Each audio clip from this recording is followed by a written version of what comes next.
Hello and welcome to the Ice Guys. This is the show that takes you into the world of the National Hockey League. Every game, every day, from a betting perspective. With pro sports handicappers, Ian Cameron, Alex B. Smith, and various guests from the world of hockey and sports betting.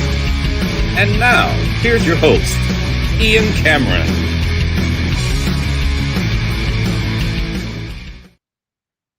Welcome to the Ice Guys, Tuesday, March 31st. Ian Cameron, Matt Robinson in the house. Alex, day-to-day with foot soreness. So should be back tomorrow on the Wednesday edition of the show. But looking forward to this Tuesday slate. It's another big night of action, big games, big consequences across the league tonight. Playoff implications galore in the 10 games taking place here tonight on this Tuesday NHL slate. So we'll get to those in just a moment. We'll fly through the recap just quickly on last night. Pittsburgh and the New York Islanders, scoreless first period, although the pace in the first period was pretty strong. I mean, it was going back and forth, but we just didn't have the goals in the first period. So I know there are probably some people that maybe panicked after the first period with the over, which was my best bet on the show yesterday, saying, we might be in trouble here. I wasn't. I thought that pace was very brisk in the first period, and there were chances. Both teams could have found the back of the net at least once or twice. And sure enough, the goals that maybe could have gone in the first period that didn't, holy shit, did they go in the second period? My goodness, it just exploded from that point onward. Tons of goals. The Islanders jump out 2-0. Pittsburgh cuts it to 2-1. Islanders get the 3-1 lead, and after that, it was just an absolute onslaught from the Pittsburgh Penguins. I mean, the defending that I saw, first of all, when they were down 3-1, I was saying this is the kind of defending on Twitter that Pittsburgh's not going to get past the first round with in the Stanley Cup playoffs. And then minutes later, when they tied the game and then take the lead, I'm saying, well, at least they got a great offense to bail them out with their defense and their goaltending and the issues they have with both of those. And boy, did it ever. 3-1 turns into 5-3 before the end of the second period for the Pittsburgh Penguins, and they end up rolling 7 unanswered goals on the board after being down 3-1 and turning it into an 8-3 romp over the New York Islanders last night. So easy best bet winner, even though it started slowly. Easy best bet winner with the over there, Penguins and Islanders. Rough night for Ilya Sorokin, but gosh, he was abandoned. You see some of these goals that were scored, the Mantha goals, Raquel, just bad coverage in front of the net. Just loose defensively for a lot of those Pittsburgh goals, breakdowns in coverage. And I would say that about some of the goals the Islanders scored early for the Pittsburgh, but they eventually tightened it up. And what a win for the Penguins, 8-3, costly loss for the Islanders because Pittsburgh leapfrogs them in the Metro Division. And now the Islanders still, not much ahead of the pack of Ottawa, Columbus, Philly, all those teams that are right behind them in the wild card race. But crazy game there, 8-3 win for the Penguins. Colorado beats Calgary like a drum, 5-0 after the first, and they roll to a 9-2 victory over the Calgary Flames. Calgary, great homestand, but they walked into a focused Colorado team probably after losing against Winnipeg Saturday night, and the Avalanche really put it to the Calgary Flames there, 9-2. And Nazem Kadri, traded from Calgary to Colorado at the deadline, ends up getting a pair of goals for the Avalanche in that victory. Toronto and Anaheim, 5-4 win for the Leafs in overtime over the Ducks. We did have, what's great about that game, Matt, is I had Ducks team total over 3.5, and they lose the game, and I still win. So that's the great beauty of the team total. Don't have to win the game to cash your ticket. And that was the case there with that. Salute to Radko Gudas, paid his comeuppance, if you will, for the hit and the knee-on-knee hit on Austin Matthews that took out the Leaf captain. He answered the bell, even though he easily couldn't have played because of the injury he's dealing with. And Max Domi was the guy tabbed to fight Radko Gudas. And what a job Max Domi did. Holy shit, a little undersized, obviously, when you fight a guy like Radko Gudas. You wouldn't know it. He won that fight clearly, decisively. Great job by him. You can clearly see that chip off the old block. Doesn't mind dropping the gloves. Pops did it a ton in his career, but nice to see that. Leafs handled it the right way. No issue there. And you could tell they wanted to win that game. This is the team that had the player on it that took the captain out. And Toronto kind of played with that inspiration, that passion, that energy, that spirit last night, coming back from 3-1 down, and they end up winning 5-4 in overtime. It's a pretty bad loss for Anaheim, but I'll tell you what, Anaheim, there's bad news on their injury front there. Cutter Gauthier leaving that game due to injury, and it looked like Leo Carlsson had suffered a serious injury in the third period as well, but he came back. That's a big relief, but we'll have to see what's the status of Cutter Gauthier for the Anaheim Ducks moving forward. But unfortunate loss to not be able to hold that lead for the Ducks. They lose 5-4 in overtime. But credit the Leafs. They showed up last night. They wanted that one. I probably think they're a good fade in the next game, though, Toronto, when they head to San Jose. They had all that energy and all that, they had that fire in their belly last night. I'm not so sure they're going to have that same fire in their belly Thursday night when they play in San Jose. The Leafs have been pretty good at, they show up for one night and then they absolutely shit the bed and don't show up the next game. Maybe that's going to happen to them Thursday night against San Jose. Speaking of San Jose, great win for them. And all of a sudden the Sharks, I'll be honest, I'll raise my hand. I left the Sharks for dead. I thought they were falling out of it. And now here they are. They've won a few in a row, and Nashville's starting to spit the bit. They've lost a few in a row. And now with the San Jose Sharks win last night, they are 2 points back of Nashville with 2 games in hand, by the way, on Nashville for the second and final wild card spot in the West. Great win for them. Unbelievable performance last night by Celebrini. He was tremendous. He had a couple of goals in that game. It was a back and forth. Definitely more higher scoring than I thought. St. Louis has been playing low and slow, good defensively. Not last night. It ends up 4-4 in the third. Blues tie it after being down 4-2. They have the momentum. We think and we all love this draw. This is as vicious and as horrendous a beat on a draw as you'll ever see because it's 4-4 in the final minute. And there's Adam Gaudette coming down the wing, and it's an absolutely horrendous goal for Joel Hofer to give up. And he's been so good lately for the St. Louis Blues. Not last night, and especially not on that game-winning goal. That's a Dairy Queen softie given up by Joel Hofer just to stick a knife in our back. All the whole community here that pretty much liked that draw in the game last night. Horrible beat. And San Jose in regulation with 22 seconds left. Adam Gaudette wins it for the Sharks. And they get a 5-4 victory over the Blues. We've had a couple of rough beats with draws where it's just the last minute, the last 30 seconds, we're getting that game-winning goal to cost us, a nice chunk of change, obviously, when you're talking about how nice these draw prices are. And then the final game of the night, 4-2 Vegas.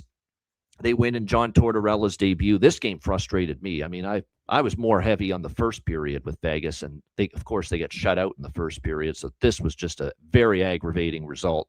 I did hit a live team total over in the second period on Vegas, and the full game. I bet a live full game over 3.5 team total. I pushed the pregame over 4. I did have some alts, 4.5, 5.5. Those fell short, but they just took a period to get going. And John Tortorella said it in the postgame. We were making too many D-to-D passes. We're going sideways. We weren't playing a north-south game in the first period. We looked a little timid early, and he said it was really the second period where they got going. I can't say it was an impressive game because you're playing a pathetic team, the Vancouver Canucks, but Vegas did what they had to do, and they win the debut of John Tortorella 4-2 last night over the Vancouver Canucks. Still, there's a lot of room for improvement. I don't think that was I was watching that game. That was not a game where you say, whoa, Vegas really looks like a different, much better team now. First game under John Tortorella. No, I thought the first period they weren't that good. It really took until the second to get going. Matt, thoughts on Monday night? Yeah, don't have too much to add. Obviously, some wild scores in the Pittsburgh Islanders game and that Colorado Calgary game. Pretty lopsided, pretty high scoring for this time of year, but you do get that because you get teams kind of going different directions. So not uncommon. I was kind of surprised. Vancouver was up in that game. You figure with the coach bump, Vegas would come out and kind of roll that game. I know they won 4-2. Not a big sweat at the end, but to a very, very out of it Vancouver team, you'd expect a little more from Vegas, but they do get back in the win column. It's getting interesting. I said it about a month ago. Maybe they're going to miss the playoffs. They kept losing. Thankfully for them, there are other teams also struggling in that lower portion of this the West and especially in the Pacific. So they're still currently in a spot, but they've got to continue to win to get there. And I did tune into a little bit of the Ducks Toronto game. obviously with the implications going into it. Good for Gudis playing despite the injury. I mean, he didn't even throw a punch. He was just answering the bell. I think, if he wanted to, he probably wins that fight. I thought it'd be funny if they threw him out in overtime and he scores the game-winning goal or something. That would have been a storybook ending after 9 penalty minutes, getting jumped like 3 different times, all the stuff that happened. Then he goes down on it, takes a slap shot from the top of the circle and scores. That would have been epic. But good for the Leafs to get the win. I agree with you. I'd fade them. After that, I think they're kind of checked out. It's tough when you're in a big market like that and you're out of the playoffs. So I think they'll kind of coast through some games, but obviously had some reason to get up for yesterday's game. And then, yeah, good for San Jose. That was obviously a game I didn't watch, but I kind of was checking in on just, two teams kind of trying to stay relevant in the mix. And obviously, the missed draw is a bummer. But, yeah, if I'm looking at it, I mean, I'm guessing that the Knights and Canucks were on over 6 or over 6.5, but other 4 games soared over the over. So good time to bet for goals. So hopefully we get a similar result tonight. I like a fair amount of overs, a couple draws, a couple passes for tonight. So looking forward to getting into tonight's card.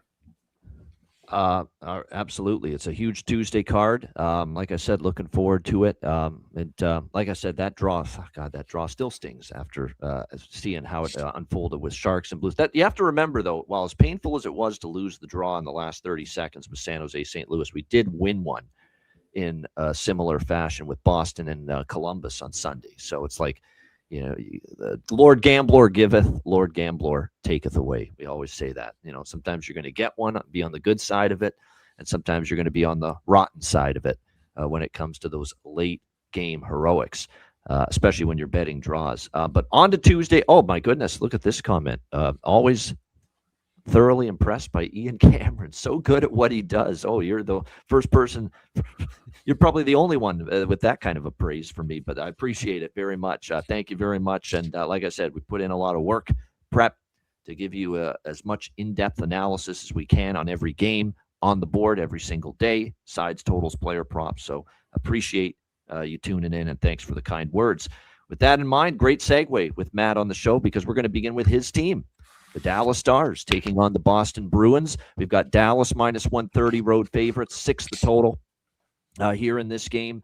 Stars off that 2-1 loss to the Philadelphia Flyers on Sunday night. Trevor Zegras with the overtime winner. We mentioned it on Sunday, Matt. You got to pick your spots at this time of year if you're going to bet on Dallas. Because to me, it's just play out the string. It's not be-all, end-all. It's not balls-to-the-wall hockey for this team for the rest of the regular season, because they're not catching Colorado. They're probably not going to get caught from behind by Minnesota. They're pretty much, in this second in the Central, and they know it. So you're not going to get this team with that utmost, got to have this one type of, urgency every night.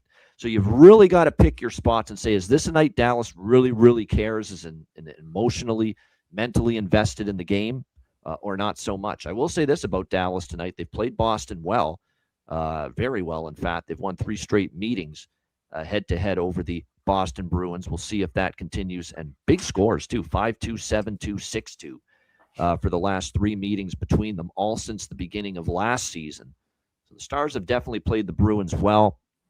Can that continue here? Boston, an incredibly gutsy, hard-fought, resilient effort to come back from 3-0 down and beat Columbus 4-3 in a shootout on Sunday, to put them in a spot now where Boston, they've still got work to do, 92 points, but now they've put themselves in a position where they're 6 points clear right now of the three teams that are the last teams out of the wild card right now, that being Ottawa, Detroit, Philly at 86 points. So Boston's 6 points up on those teams. So they've got a little wiggle room now, where if they lose a game or two, it's not the end of the world. That being said, you don't want to rest on your laurels. You want to keep the pedal to the metal. Still want to keep winning right now if you're Boston.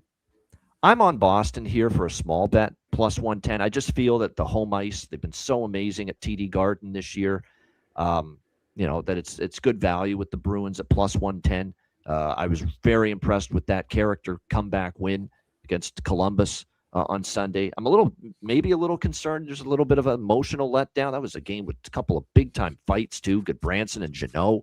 And we also saw the big scrap with Olivier and Kastelik right after that.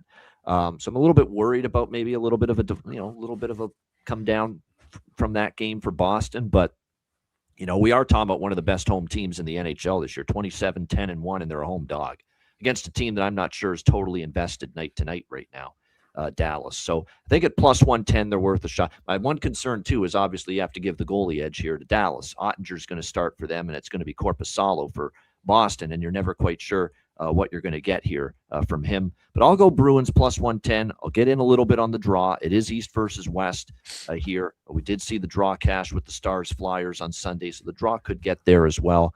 I'm going to take over 6 as well. I mean, it is with these two teams. It's been a higher scoring series history, 4 straight overs. I think Dallas's offense with Mikko back now, it's got a little more punch to it. Boston's actually trended over lately, 4-1-1 in their last 6 to the over. I could see maybe this one having a few goals in it as well. So a little Boston plus 110, little draw, and over 6 for me is where I'm going with Stars and Bruins. Maddie, what do you think here? Dallas, Boston. Yeah, I think all great points. I kind of go back and forth. I don't want to bet against Boston at home, especially not with them sitting at plus 110. But at the same time, you've got the Jake Ottinger angle. He loves playing in Boston. It's his 300th regular season game. He went to college in Boston. So that's, worrisome if you're betting on Boston. But I agree with you. Dallas is also not, they're not backs against the wall. They know they need to continue to get points. So I could make a case for the draw here. I think if it's tied late, both teams kind of just hang back. First period over is something I really like in this game. It was one of my Beyond the Lines picks today. I think, given the Stars losing sort of a low and slow tight game on Sunday, I think first period over is worth a look. They're not immune to giving one up early, but I think they want a better start and maybe come out with some zip. And then I do have a bargain bin from this game that I'll mention a bit later. All right, good stuff. Yeah, I mean, you guys know I'm not getting through this game without mentioning it. We got to bet him again to score for Boston. Pavel Zacha, man, this guy is on an absolute heater right now. Absolutely tremendous run it's been for the last. He's had a good season, but it's especially been amazing the last couple months. That's really when he started to get on this crazy streak of scoring. Plus 310 at DraftKings for Pavel Zacha. You absolutely have to look in that direction. Once again, he scored in 3 straight games for this Boston Bruins team. We'll see if he can keep that rolling going into this game tonight. As far as you look at it on the Dallas side of the equation, as far as goal props tonight, you look at their lineup right now. I'm seeing Wyatt Johnston, Mikko Rantanen, Maverick Bourque still on that top line. Very interesting development here, and I don't know if this is going to be for sure or not, but they've recalled Cameron Hughes from the American Hockey League, from the Texas Stars. He's got 16 goals and 66 points down there in 63 games. So he's a more than point per game player at the American Hockey League level. And Michael Bunting and Nathan Bastian may not play tonight for Dallas. And they're saying that not only could Cameron Hughes make his NHL season debut tonight, but he could be on the top line from all indications. I'm seeing that right now. They could experiment. Yeah, go ahead. I heard he'll be on the 4th line. 4th? Okay, so that's a little ambitious by RotoWire to put him up there on the top. Yeah, line. I heard I was a little skeptical too. Huru and Blackwell will be playing with him. But I was going to mention, it's not my bargain bin, but I was probably going to take a couple dollar beer money, burrito money on him to score plus 800. He was drafted by Boston. He's played only 2 NHL games for the Boston Bruins. So, if he's going to get his first game as a Dallas Star, why not do it at TD Garden? So definitely worth a look in that 4th line, especially given where they're at in the standings. I think that 4th line gets plenty of ice time tonight. So I don't think it's it's not as easy to score a goal with that line as it would be like Wyatt and Rantanen, but I think it's still worth a look, plus 800. So Should be interesting to see how he plays. He's had a good season in the AHL. Oh, really good. Yeah, no doubt. I mean, yes, for more than a point per game, even in the AHL, that's good. That's warranting of someone that probably should be getting a look, at the with the parent club at the NHL level. And Cameron Hughes is going to get that look here tonight. All right, New Jersey Devils, New York Rangers. We've got New Jersey minus 120, road favorites, 6 the total here in this game. Devils, by the way, these two teams, this will be the third meeting of the season, all of them here in the month of March. And the two previous games, identical 6-3 final scores, both won by New Jersey against this New York Rangers team. That being said, Rangers, I like what I've seen. They're little, they've started to score goals. They've certainly done that the last few games against Florida and Chicago with these back-to-back home wins. I still lean New Jersey. I think, there's a little bit more firepower there. They've certainly owned the Rangers. They've won 5 of the last 6. They won 6-3 twice earlier this month, exact same final score. I mean, if you believe in that happening again, do you sprinkle on the 6-3 New Jersey correct score? I mean, it's not maybe the worst idea in the world to maybe think that. But I'll say this about the Rangers at home. We've seen them win. They haven't won back-to-back at home very often, but they've done that going into this game here tonight.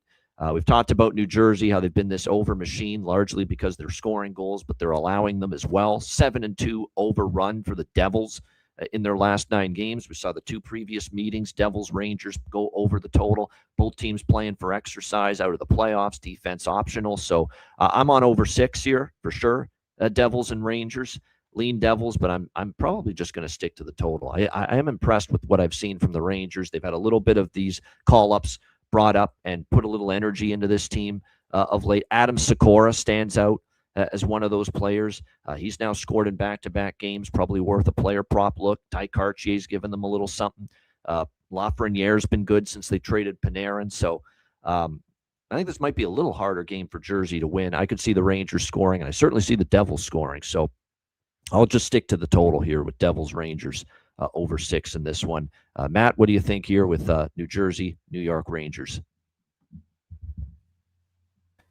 Yeah, I popped in on this one at over 5.5, minus 125 yesterday. So wow, it was 5.5 at one point. Jeez, I missed that. Yeah. Wow. Yeah. So I definitely locked in Great at that. Again, 2 teams playing for exercise. Both teams kind of trending to overs individually. Both teams, you look at guys at this point in the year, maybe trying to get goal scoring bonuses, point bonuses. New York at a time was a team I was very afraid of overs when they were at home, but things have changed in that regard. So I could go either way on sides. I think obviously the value's on New York, but the Devils have had some nice easy wins as of recent, so I wouldn't be shocked. But I think we see goals back and forth. I could see this being, a 4-3, 5-3 with an empty net type game, one way or the other. So over 5.5, that'll be my only play. Yeah, I think that definitely, rather than, like I said, I lean New Jersey, but I think the sides or the total's just the better look. Yeah, Adam Sikora for the Rangers, back-to-back games with a goal for him. He's certainly given them a little bit of energy, a little bit of an offensive uptick as well. I would say for New Jersey, Jesper Bratt, Connor Brown scored last game, and he's now scored in a couple in the last 5. We know Jack Hughes has absolutely terrorized the New York Rangers over the years. So, and Aaron's onto that with, he has just really, really done significant damage against the Rangers. It could even be one of these nights where you go for the over 1.5 goals on Jack Hughes. That's how much success he's had in the past against the Rangers. So that's definitely something worthy of consideration here in this one tonight. All right, we move along to, and this is basically your quintessential playoff game in March. 2 teams needing the points, Detroit Red Wings, Pittsburgh Penguins. Detroit minus 115, road favorites, 6.5 the total. What a win for Pittsburgh last night, down 3-1 to the Isles. They rip off 7 unanswered goals, rather, and win 8-3 over the New York Islanders. Now they're on this back-to-back here against the Detroit Red Wings. Todd McClellan kind of got after his team for a poor performance, obviously, Saturday night against Philadelphia, although they almost miraculously came back in the third, down 4-0. They got it to 4-3 before the Philadelphia Flyers put it away into the empty net. That being said, just wasn't good enough. For a good 2.5 periods, that just was not good enough from the Detroit Red Wings.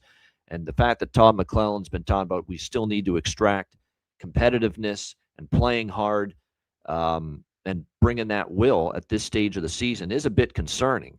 But I do kind of like how this spot sets up for the Red Wings. I do. They have a tough home loss against Philly. Remember the last time they had those 2 home losses at the Little Caesars Arena, the Pizza Box. They lost to Boston, and they lost to that depleted Ottawa Senators team that was playing on a back-to-back, missing a ton of defensemen. They lost that game 3-2. Everything was just, doom and gloom for the Red Wings after those 2 home losses to Boston and Ottawa. But then they go on the road, get away from the noise a little bit, play against a red-hot Buffalo Sabres team, and they go into Buffalo and they beat them 5-2. And getting on the road kind of was a good thing for Detroit. Maybe that's going to be the case here after that Philly game on Saturday night. Maybe getting on the road is going to inspire this team, get them dialed in again, focused, play harder, play tougher, play with more will. That's what Todd McClellan's been preaching for his team the last couple of games. Maybe they're soft, maybe they don't have it. And I'm starting to think that that is the case because this is multiple years of the Detroit Red Wings being right there late March into April with a chance to make the playoffs and not able to get in. So maybe this is just in their DNA, kind of like we've been bitching about with Toronto all these years in the playoffs. They just don't have it in them to push themselves to that point, to be at their best at this time of year. But I kind of do think this sets up well for them. You got the Penguins off that big win last night. Penguins haven't been good at stringing wins together lately. They haven't won 2 in a row since they beat Utah and Colorado back-to-back on that road trip in the middle of March. Since then, after the Colorado win, they dropped a game to Carolina. After a win against the Winnipeg Jets, they dropped another game to Carolina. They beat Ottawa in a shootout. They dropped the next game against Dallas. They're coming in here on a back-to-back.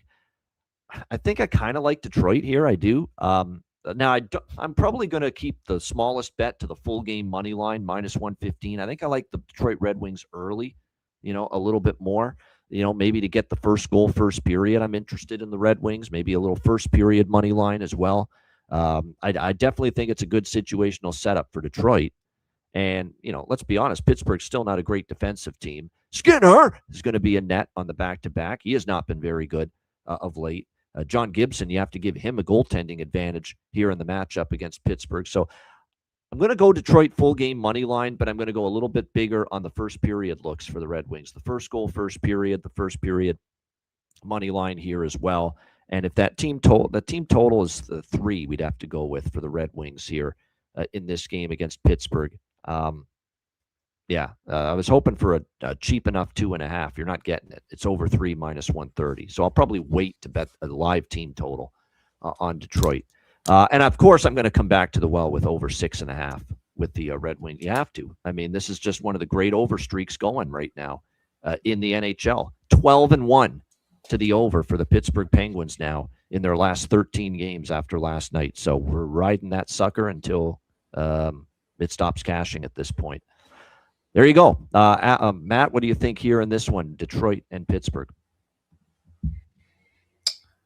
Yeah, I got in on the over at 6, -125. That was one that stuck out to me last night when I was going through the card. Now that it's up to 6.5, I think I might throw a small play on the first period and full game 5.5 as well. I like the full total more, but I think with two teams, looking to have a good game, Pittsburgh coming off that high scoring game last night, I think I'll take a small shot with the first period over and tag on over 5.5. But yeah, sides wise, it's a coin flip for me. I think Detroit needs some redemption in this game, but I don't know that we'll get that. Pittsburgh coming off a huge win, maybe there's some letdown there. I don't know. I think sides wise, I'm just going to stay off it. So just overs for me. That's a good one from Jonathan. Penn's Red Wings, second period over 7.5. Get what we got last night against the with the Penguins and Islanders game. That was an insane second period, no question. But I just think for Detroit, it sets up nicely. If that was and Sidney Crosby came back last night too in that win against the Islanders. I mean, the Penguins are probably a little bit better form right now, but at the same time, I think Detroit went to Buffalo and beat the Sabres. We know they can rally the troops and put a good game together. So yeah, I bet it. Not only can you interest me in that energized, I am interested. I already bet the thing. Elmer Soderblom for Detroit to score, upwards of plus 1,000. He scored last night against the New York Islanders and a former member of the Detroit Red Wings. So it's the former player angle as well, former team angle here with Elmer Soderblom tonight, former Red Wing, now with the Pittsburgh Penguins. So I do like that goal prop for Elmer Soderblom here for Pittsburgh tonight. We'll see if he's in the lineup again, but Avery Hayes scored. I like the energy he's brought. Raquel's really stepped up of late. 3 of the last 5 games he's scored for the Pittsburgh Penguins. That's worth noting. I think on the Detroit side, Emmett Finney with Larkin and Raymond, going to go back to the well once again with that value that we're getting from him to find the back of the net, playing with, obviously, the captain, Dylan Larkin, and Lucas Raymond as well. All right, Ottawa, Florida. Ottawa minus 190, road favorites, 6 the total in this game. For the Senators, this is paramount tonight. Florida is a decimated mess, and they made the announcement, Paul Maurice did earlier today, they basically shut down a slew of players for the season. Reinhart shut down for the year. Marchand shut down for the year. Anton Lundell shut down for the year. I think Evan Rodriguez has been shut down for the year. Of course, we know Barkov's not going to see any ice this year. I think Balinskis as well, Mikula, both of those guys, you're not going to see them play another game this year. So it's a mash unit here for this Florida Panthers team right now.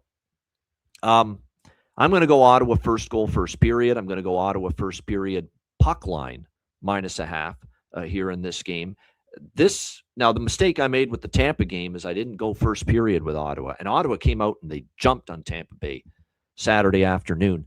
But unfortunately, they couldn't sustain it for 60 minutes. It is still a decimated blue line for Ottawa. I think they get one player back, but I think it's only Lassie Thompson that's back tonight for them. So it's one of the guys that got called up. Yeah, Lassie Thompson. I mean, there is still no Jake Sanderson. He's not ready to return yet.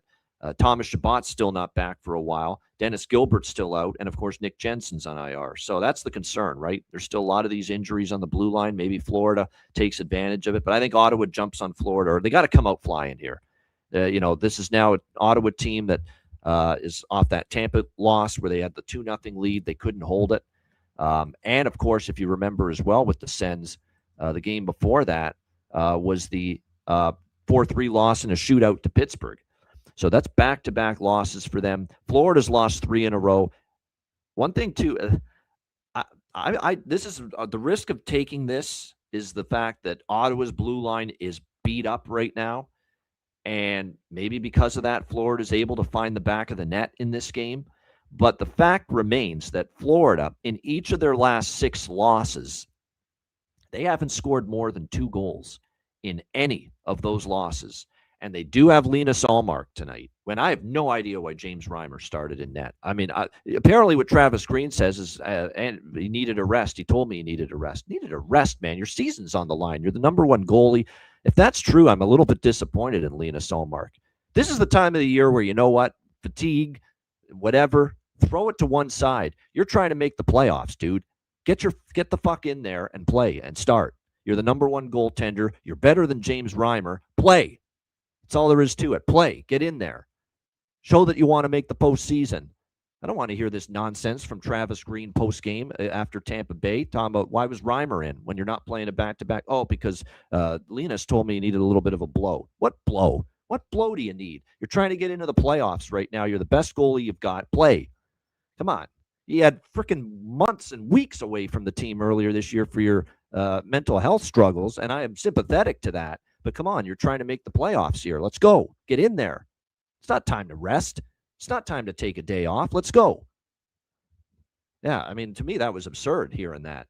I mean, you're trying to make the playoffs, and your #1 goalie says, no, you know what? I'm not feeling it today. I'm not playing. Come on. It's ridiculous. He is playing today.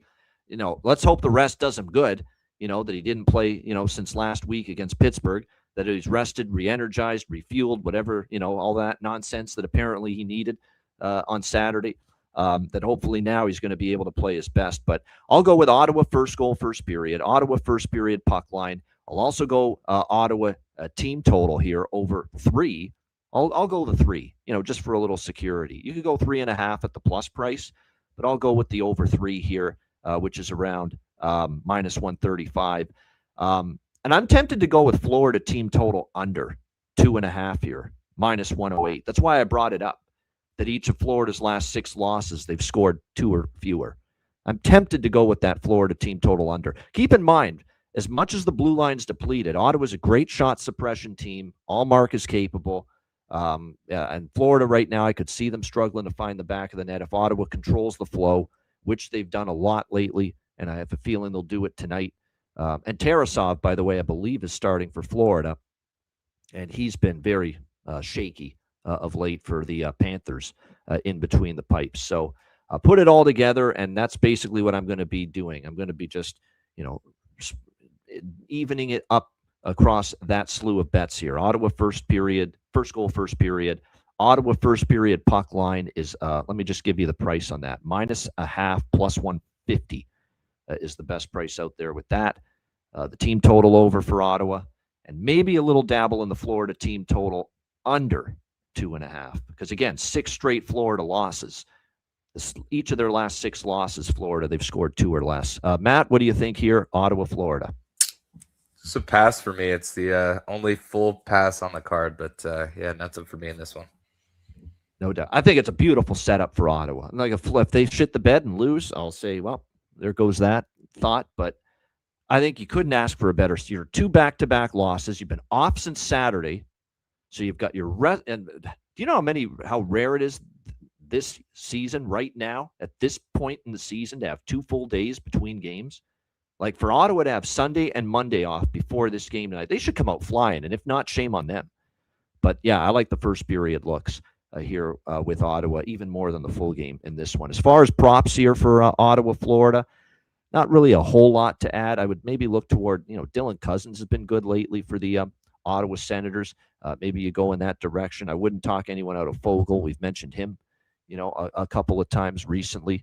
For Florida, AJ Greer is playing tonight. His suspension's over, so he'll be back in the lineup for the Panthers. He's up on the second line. Sam Miskevich, Kuhlman, Lusterinen, and Greer are the second line. So probably in theory is some value with those players as far as props are concerned here for this game tonight. All right, next up as we continue along here, Montreal, Tampa Bay. Tampa Bay minus 170 home favorites, 6.5 the total in this game. I'm just going to rely on series history here, over 6.5 with these two teams. It's crazy how it's 8-1, I think, to the over with these two teams head to head. I guess my one concern with that over is the Dobish has been lights out, and that's why I'm also on Montreal. Montreal plus 150. Give me it. Give me this Montreal team right now, plus 150. Absolutely. I don't hesitate. Tampa Bay, there's not really, tons of urgency. They beat Ottawa. I mean, they're keeping pace right now with the Buffalo Sabres for first. Now, we'll see if Kucherov's back. John Cooper left the door open for him to be returning tonight from that illness that he's been dealing with, game time decision. But this is too much value to pass up on Montreal. I cashed a ticket with Montreal and Carolina on Sunday. Vasilevsky, you're right. That first goal he gave up, now they won. They came back and they won against Ottawa, but that first goal he gave up real early in that game against Ottawa was not great. So from that standpoint, over 6.5 for me for sure. Probably will look at a live first period over, but we'll wait for that price to get a little bit better. And I'm on Montreal split here. Dog and team total over for Montreal. And plus 150, plus a little on the team total over as well in this one. Matt, what do you think here? Montreal, Tampa Bay. Yeah, I jumped on over 6 in this one. It was like minus 120 earlier today, so I know it's moved. You can definitely take over 6.5. I think Caesars has over 6.5 at plus 100, which is, some good value. I think we'd no problem get to 7, but just for, because I saw the 6, I took it. But yeah, that's it for me. I agree with you. I think Montreal is worth a shot here. Just with the big card, I think I'm just going to take the total and hope series history continues. Yeah, the last 4 meetings, by the way, Tampa Bay is 3-1 against Montreal, but Montreal won one of them, and the other three were the Tampa 3 wins at home against Montreal were all 1-goal games, and 2 of them went to overtime or a shootout. So Montreal has actually given Tampa a tough game, usually every time they've played them lately here at Amalie Arena in Tampa Bay. So I'm going to actually sprinkle on that draw, seeing what I'm seeing here, that we've actually seen 2 of the last 3 head-to-head meetings, Tampa Bay and Montreal, in this building go past regulation. So the draw could get there here in this game as well with Montreal and Tampa Bay. The last time they met in this building, it was 5-4 Lightning in a shootout back on December the 28th. So there you go. Over, Montreal money line, team total over, split, and the draw. Got it? Good. All right. As far as props go for Montreal and Tampa Bay tonight, Gensel has scored in 4 straight. Brandon Hagel scored in 2 straight. Cole Caulfield in 2 straight. Corey Perry, I'm going to roll with tonight. He scored last game. He's played everywhere. So Corey Perry, we're interested there. We'll have to see if Kucherov comes back here for Tampa Bay. And if he doesn't, like I said, Corey Perry might be up the lineup if Kucherov's a no-go once again. Keep that in mind. And then, like I said, for Montreal, I'm looking at 2, Oliver Kapanen, Demidov, and Newhook. That's a line that I think's got a little value. And I'll throw another one out there for Montreal as well.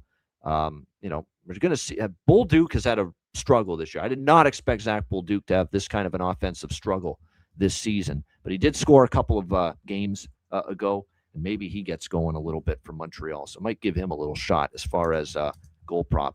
All right, next up, Islanders, Sabres. What we will do is we'll go through this game, Matt and I, and then we'll go through the rest of the card with Matt after this. And because he's got to get rolling at the top of the hour, and then we'll get a bargain bin and best bet from Matty Robb at the end. But Islanders and Sabres, Buffalo minus 200, total here 6 in this game. Islander embarrassment for sure, the way that game went off the rails for them last night against the Pittsburgh Penguins. So do they come out storming here tonight? It is back-to-back, rest advantage for Buffalo. They haven't played since Saturday afternoon. They beat Seattle at home on Saturday. I'm kind of mildly interested in Islanders first period and or first goal first period, just because of how bad that game went for them last night against the Pittsburgh Penguins, that they come out, just really with a strong start, coming off a performance like that. I don't know if I trust them for 60 minutes to win the hockey game, but it is worth mentioning here with this Buffalo team. Just off the top of my head, and I'm going to verify this right now, but off the top of my head, they've started slow lately. Yeah, they gave up the first goal to Seattle in the first period in their last game. They gave up the first goal to Detroit the game before that as well. And I believe as well they gave up the first goal to Boston. Buffalo's been giving up the first goal lately. Seattle game, Detroit game, Boston game. Sabres have been giving up the first goal. So, yeah, that seals the deal for me. I'll certainly have that on my card. New York Islanders first goal, first period here in this game tonight. I like, after just the shell shock and the just how poorly that game just went south for them, second and third period against Pittsburgh last night. That first period, those first period looks for the Islanders make a ton of sense for me, especially that first goal, first period. So that's probably what I'll be targeting more than anything. I don't feel strong about the total in this game because I could see the Islanders aren't going to want to have another game like that where it's just up and down the ice and no defense. They're going to want to tighten things up here in this game tonight. We don't know who's in net yet for the Islanders. Sorokin got pulled last night. This was probably going to be a David Riddick start. But now do you give Sorokin a chance at redemption if you're Patrick Waugh tonight? Very interesting, Matt, that it's Ukko-Pekka Luukkonen here for Buffalo, because Lindy Ruff has been going back and forth all season between him and Alex Lyon. All season, just interchanging those two goalies. And Lyon's been a little wobbly the last time or two, and now Lindy is changing things up and actually giving UPL a second straight start, which hasn't happened very often. So we'll see how he fares here. But I like the first period looks. I'm not strong on anything full game, but I'm probably going to get involved with Islanders either for maybe both of them, first period money line and that first goal, first period here tonight. Matt, what are you liking here, Islanders, Sabres? Yeah, so the way I'm going to approach this, because I don't know, Buffalo's hasn't played since Saturday. I feel like they'll be fresh, They've obviously been a good team all year. So I think I'm going to take a small shot. I'm going to kind of split up my bet and take Buffalo puck line plus 130. And then the other half of my bet will be reserved for if the Islanders score the first goal, then I'll live bet Buffalo money line. So, that way, if Buffalo comes out and scores the first goal, I think they cover the puck line here. If they give up the first goal, then I just, expect them to kind of come back and win this one. And then I'm going to jump on a Doan anytime point prop plus 130. Don't have a bargain bin today on Doan, but given that I'm on the show and I lean Buffalo in this one, I'm going to throw a little shot to see if he can get a point, either a goal or assist tonight. Couple props quickly. Peyton Krebs, top line, and he scored last game for Buffalo. I am interested. You got to look toward Braden Shen right now. For the New York Islanders, he's now scored in back-to-back games. Rasmus Dahlin has scored in back-to-back games. You can get both of them over plus 400 to score a goal. Heineman, Zucker has stepped up. I think he might be worth a shot as well as far as a goal prop is concerned. So those are a couple of the goal props I'm looking at here for Islanders Sabres. All right, so we will whip through the rest of the card here with Matt, and then we'll get his bargain bin special and best bet on the way out. Flyers and Capitals, Washington minus 130, home favorites, 5.5 the total. I'll go more in depth on this, but right now I'm looking at lean under because I think it's going to be one of these low-scoring battles. It's two teams that are winning with defense, not offense lately. Especially if it's Vladar and Thompson, your starting goaltenders here in this game tonight. And it is indeed Vladar and Thompson, so it should be low scoring. I'm on dog and draw, though. Flyers plus 110. It's Caps off a road trip. I don't like that for Washington. Flyers are playing good hockey right now, so lean Flyers and draw here in this one. Matt, what do you think here, Flyers Caps? Yeah, this is my one draw play of the night. I think these two teams, I think this will be kind of a boring game to watch. It was going to be a pass game for me, but all things considered, with both teams, I think it's a draw candidate for me, which is rare. Yeah, exactly. You usually leave the draw bets to Alex and I, Matty, but he's getting in on this one here with the Flyers. And yes, I am interested in props involving a certain debutant Flyer in this game tonight. And obviously, I'm talking about Porter Martone. We'll get to that more when I go back over this game after Matt departs us. All right, next up, we've got Carolina Columbus. Carolina minus 130 road favorites. Total here 6.5. Matt, what do you got here? I kind of lean Columbus here. I don't know if I'm going to take it or not, but just with where Carolina's at in the standings, I feel like Columbus has a little more urgency in this one. They had the tough loss over the weekend against Boston after being up, so I'd expect them to come out with a strong game. I mean, Carolina's a good team, so I wouldn't be shocked if they win.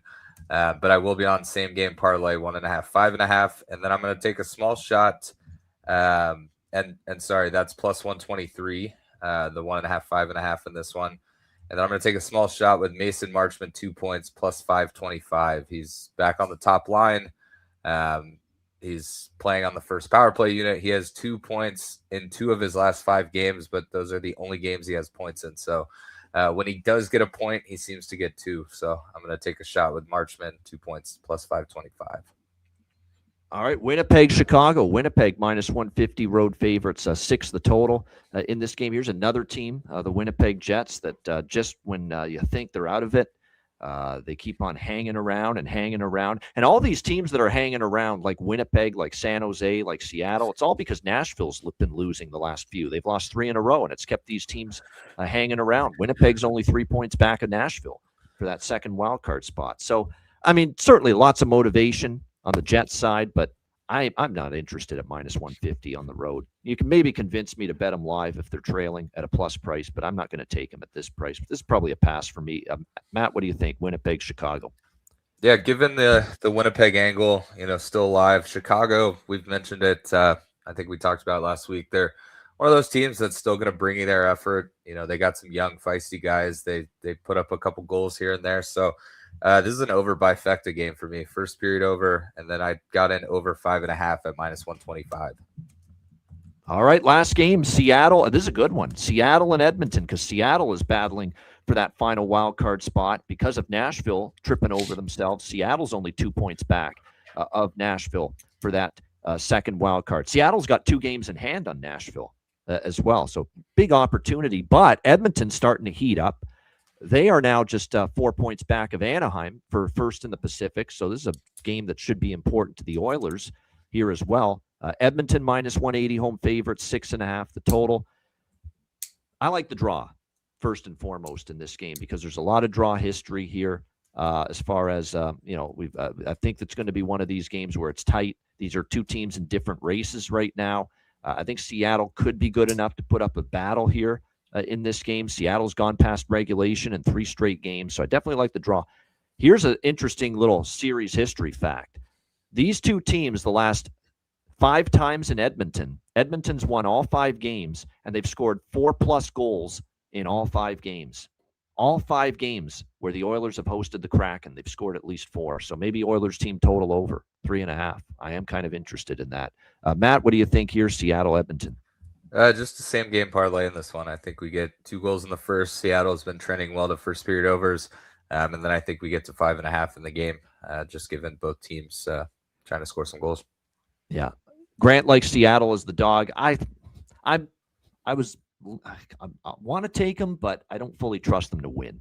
I think they'll be competitive in the game. They could push it to overtime. I like the draw, but I don't know if I fully trust Seattle to win the game tonight in Edmonton. We'll see, though. All right, great stuff. All right, Matt, bargain bin special of the night. You have had a great run on the show about the last month with these. What do you got for us tonight? Yeah, I'll be pretty quick. I've got 2 tonight. One of them is going to be in that Detroit-Pittsburgh game. I expect goals from both teams. Emmett Finney, anytime goal. He's playing on the top line, plus 425. I think he pockets one tonight. And then the other one I mentioned will be coming from the Dallas Stars-Boston game. Guy that played his college in the Boston area. He's, moving up and down the lineup. Given the injuries, I think he gets a few shifts in this game, maybe some power play. Justin Ritzkovian, anytime goal, plus 500. He had a goal and an assist. Ritz. He had a goal and an assist last time out against Boston. I'm sure he'll have some college buddies and friends in the crowd tonight at TD Garden. So give me Justin Ritzkovian, anytime goal, plus 500. All right, great stuff. And we wrap it up with Matt before he heads on out with best bets. Best bet for this Tuesday card. Matt, what do you got here for your best bet? Yeah, best bet, keeping it simple. It's a play I like. 2 teams playing for exercise with a low over. 2 teams trending to over. So give me New Jersey, New York, over 5.5 minus 125. That's going to be my best bet for tonight's Tuesday, March 31st card. There you go. I like it. 2 teams out of the playoffs, the overs, the high-scoring games. We like those angles this time of year. Matt going with it for his best bet for this Tuesday. Matt, great stuff as always. We'll see you on Thursday in a couple days once again. Sounds good. Later, guys. Have a good night betting. There you go, Matty Robb, the one and only. All right, on we go. I always have to remember, where the hell did I leave off here with the card the last time? We were done with Islanders Sabres. Yes. Philadelphia, Washington. Washington minus 130 home favorites, 5.5 the total. Flyers plus 110. Draw for sure. Dog and draw here for me. I don't really bet unders, but I kind of think this is going to be an under, a lower scoring game. 2 goalies in really good form right now. Logan Thompson and Dan Vladar both playing at a pretty high level, a playoff style game. Philly's kind of been, we saw the Philly-Dallas game, 2-1. That's kind of what Philly's looking for right now at this point of the season. So we'll see if we get a low-scoring affair. It is worth noting as well, these teams have played, it looks like 3 times already this year. Flyers have won 2 of the 3, and 2 of the 3 have gone under. Actually, all 3 have gone under, but the first game was 4-2. The total was 6.5. You're only getting 5.5 here with the total.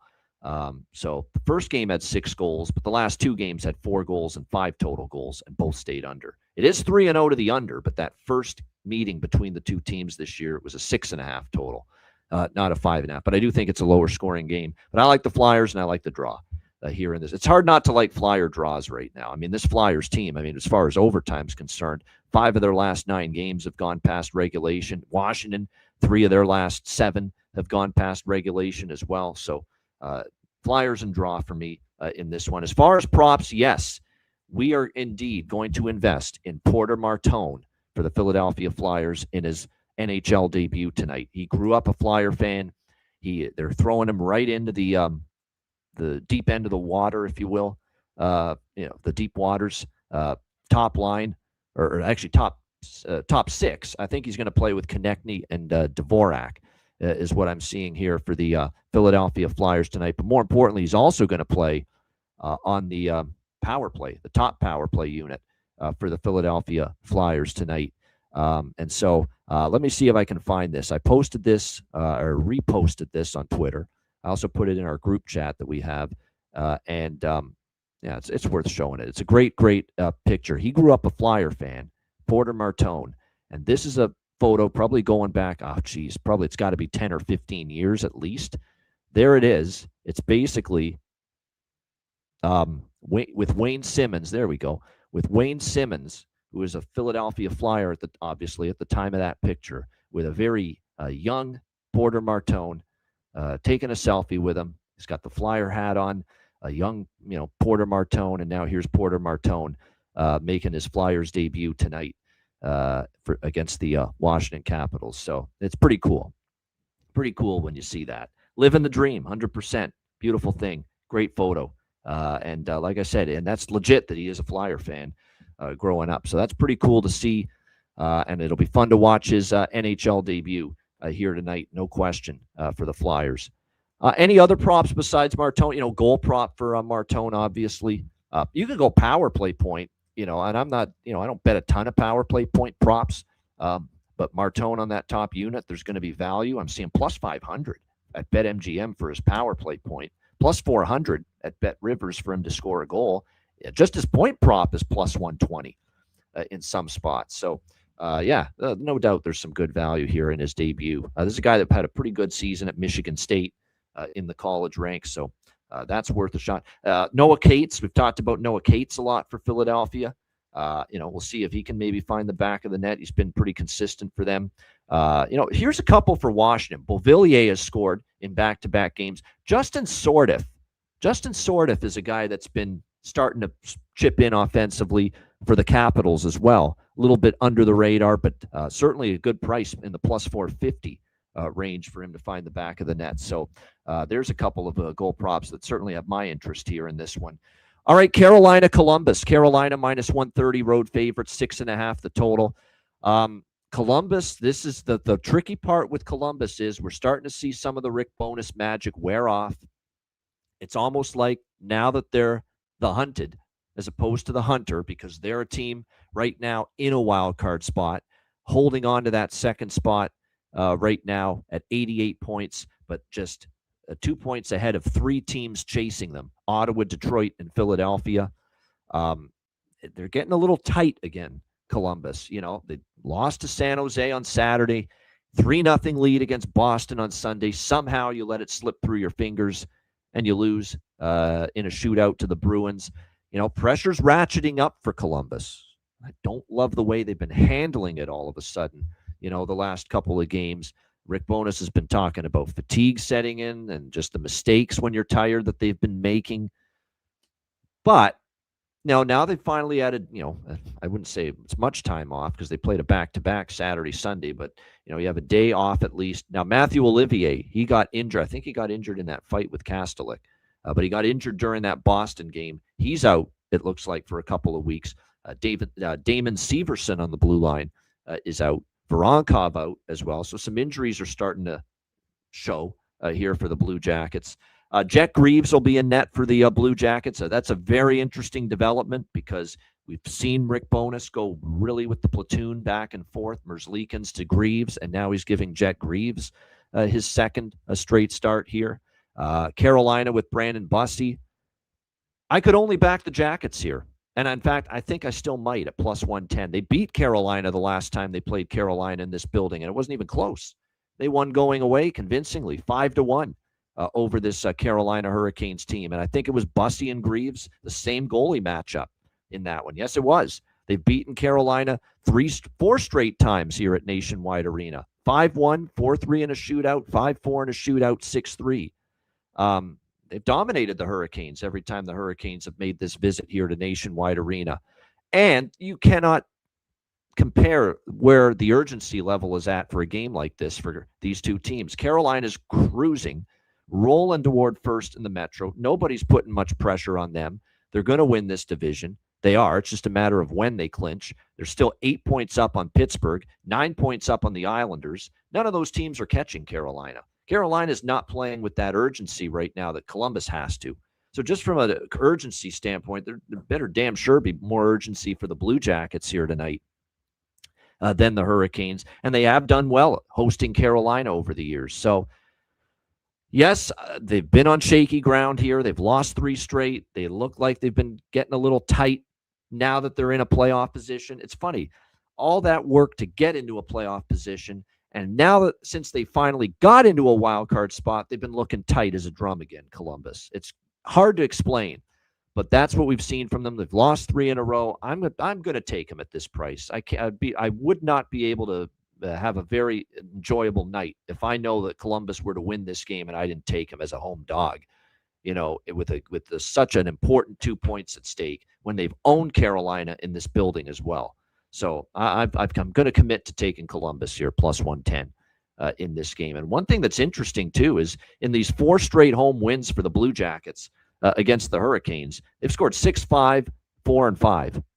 So maybe I should be looking at team total over for this Jackets team here as well. In fact, that's what I'm going to do. I'm not going to put it all on the money line. I'm going to split with team total here for the Blue Jackets in this game. I remember taking them the last time they played Carolina, and it was very recently, a couple weeks ago, March 17th.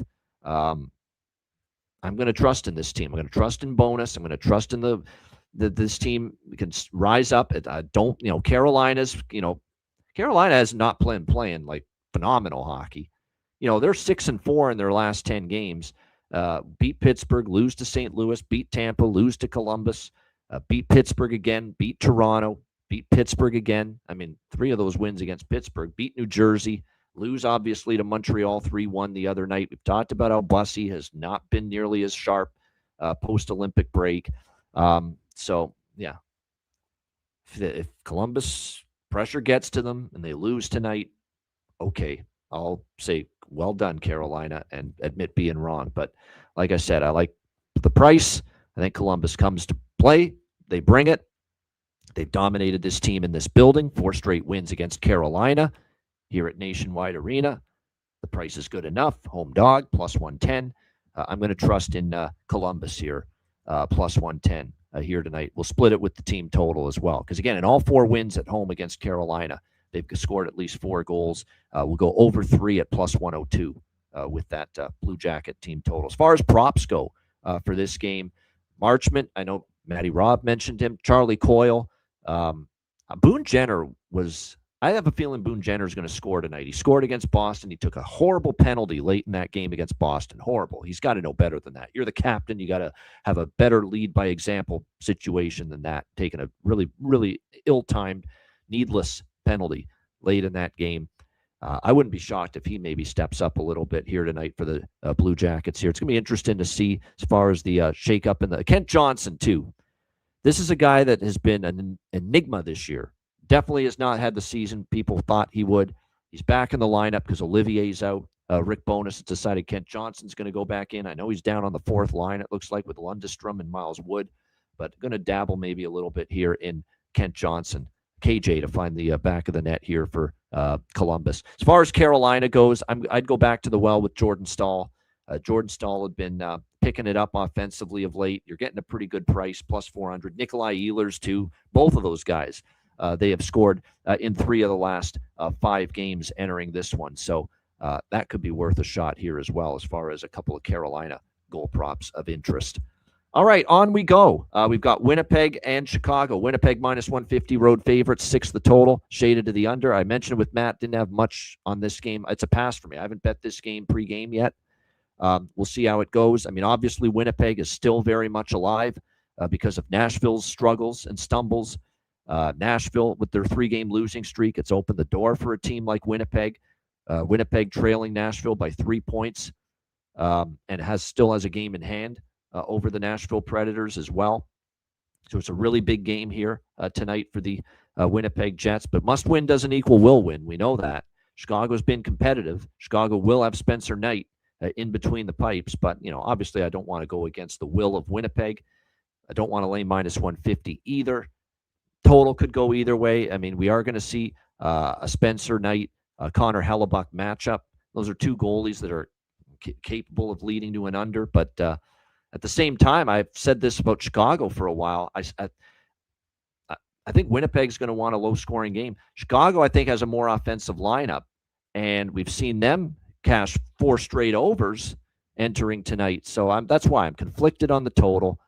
I don't want to take Chicago against a motivated Winnipeg team. I don't want to lay this much, though, minus 150 with Winnipeg on the road. So that's why I'm off it.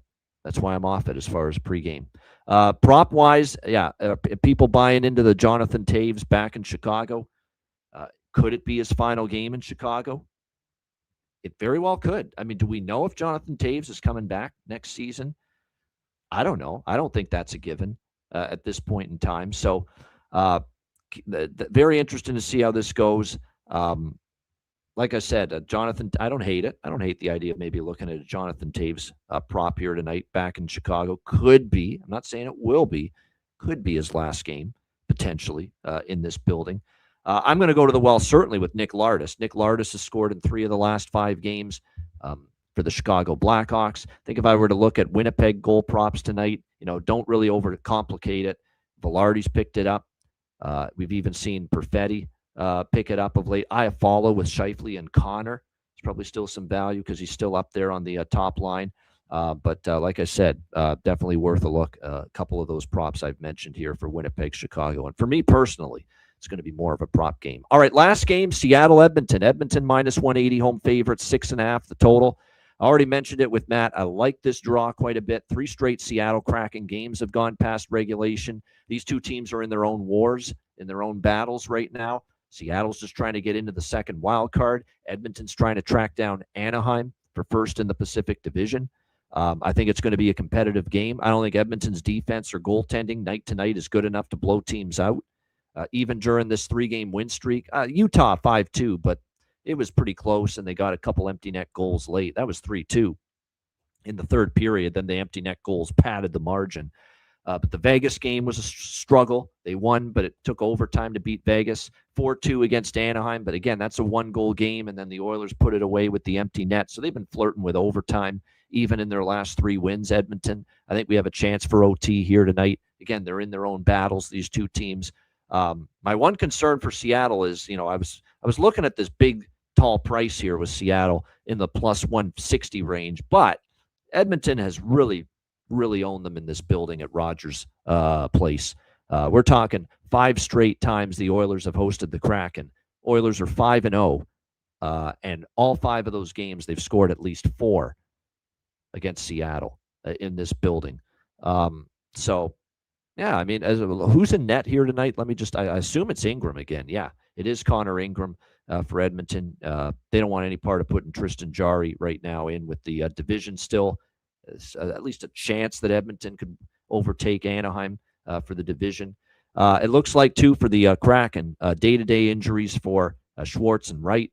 Winterton's still out. Frederick out on the Edmonton side. Of course, Draisaitl out indefinitely. I think it'll be Joey Decord for Seattle in net, but we have not seen that confirmed as of yet. One thing to note about Joey Decord is he hasn't started each of the last 2 games. They gave both of those games to Grubauer. They beat Tampa 4-3. Grubauer started. They rewarded Grubauer for that win against Tampa Bay, put him in the game against Buffalo, and that game they ended up losing, obviously, in a shootout 3-2. But Grubauer got both of the last 2 games for Seattle. It could be back to Joey Decord tonight. Wouldn't surprise me. But Decord gave up 4 goals in each of his last 2 starts against, I think, Florida was one of them as well. So, a little unsteady from him in the last 2 outings. Yeah, Florida, where they had that crazy game where they came back to tie it but lost in the shootout 5-4. That was on one of our betcasts. That game frustrated me because I really liked Seattle in that spot. So Decord was a little shaky that night, and then he gave up the 4 goals in the loss to Columbus before that. So I actually think Edmonton team total over. I might move on that. I mean, it's really, it stands out like a sore thumb that Edmonton's won 5 straight here against Seattle in Edmonton, and they've scored at least 4 goals in all 5 wins. And yet the team total is a very, very cheap, if you will, 3.5 here with the Oilers. Over 3.5, minus 112 at Pinnacle, minus 116 at FanDuel. I got to take that number and that price, especially given the series history. 5 straight Edmonton wins hosting Seattle, and all 5 scored minimum 4 goals. So I'm probably going to add that as well. The lot of props I like in this game. It's a good prop game. Give me Bobby McMahon. He scored in 3 straight games for Seattle. Got to keep going with it at plus 260. Matt Savoy for Edmonton. He's played very good for them. 3 straight games with a goal for him as well. Entering tonight, great value with Matt Savoy.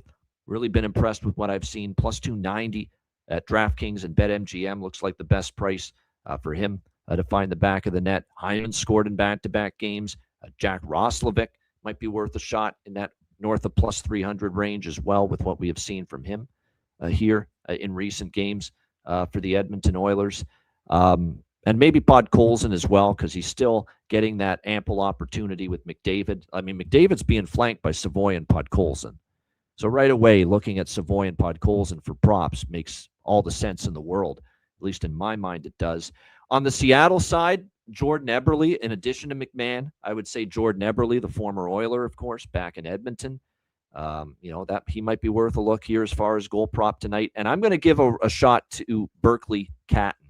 Berkeley Catton, the 20-year-old, looks like he might be on the top line for this game, at least based on what I'm seeing with Matty Beniers and Jordan Eberle. So Berkeley Catton could be someone to consider here as well in this Kraken and Oilers game. Let me see what the price is on the just the point prop for him is plus 140. The goal prop is plus 450 on Berkeley Catton. And if he plays on the top line, that's certainly going to be a good value there, no question. And Jonathan, backing up the Bobby McMahon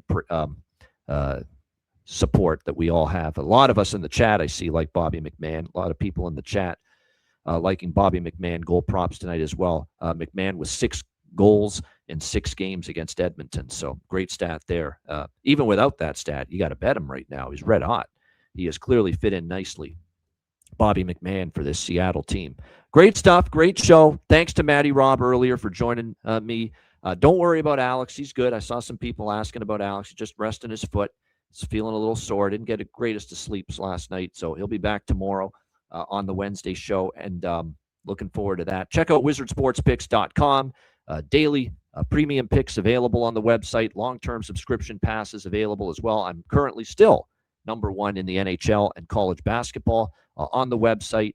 And again, NHL, NBA on a daily basis as the regular season winds down. MLB now underway. Tons going on. Final Four this weekend in college basketball.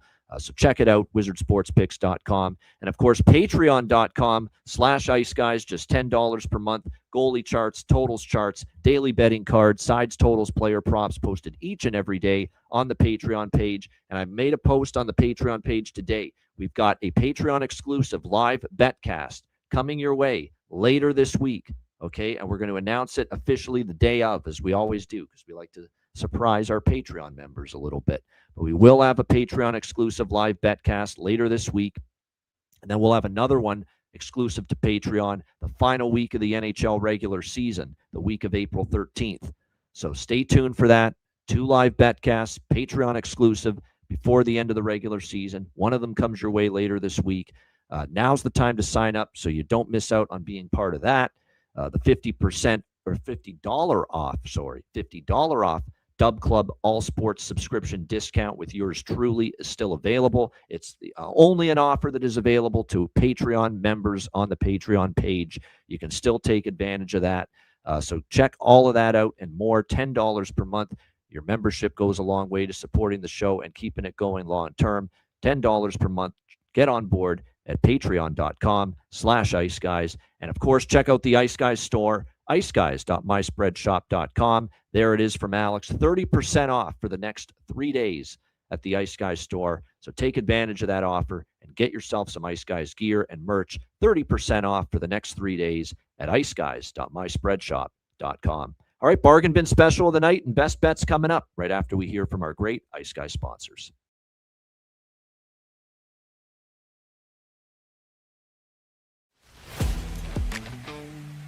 Wizard Sports Picks, featuring the finest handicappers in the universe. Sharp insights, trusted picks, and relentless results. We strive to help you become consistent winners. This is Wizard Sports Picks.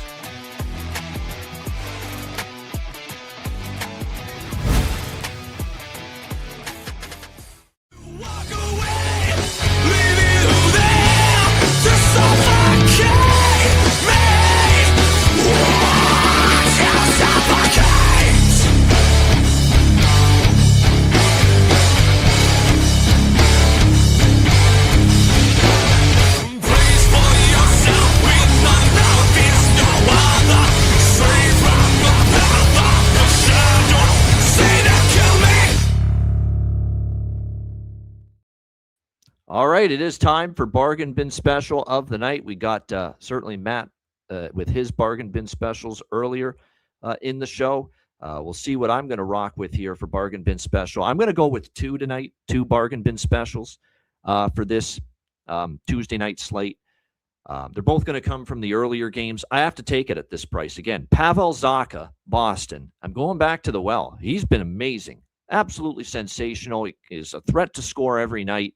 You're still getting bargain bin worthy prices, plus 310 at DraftKings. We're going to see if we can strike it rich once again with Pavel Zacha, Boston Bruins, plus 310. That will be my first bargain bin special of the night for this slate. My second bargain bin special of the night, I'm feeling it. He was a Flyer growing up, Flyer fan growing up. NHL debut tonight. He's going to get all the ice time and opportunity in the world from Rick Tocchet. Top 6 forward role, number 1 power play unit. Let's see if we can get Porter Martone to score his first NHL goal in his first NHL game. I'm going to take it. Porter Martone, the Philadelphia Flyer fan as a kid growing up, to get one in his NHL debut. Porter Martone, Philadelphia, plus 400. For my second bargain bin special of the night. Honorable mention to Adam Sikora. Almost went with him for a bargain bin, New York Rangers. But officially, Pavel Zacha, Boston, plus 310. Porter Martone in his Philadelphia Flyers debut, plus 400 for my bargain bin specials for this Tuesday NHL slate.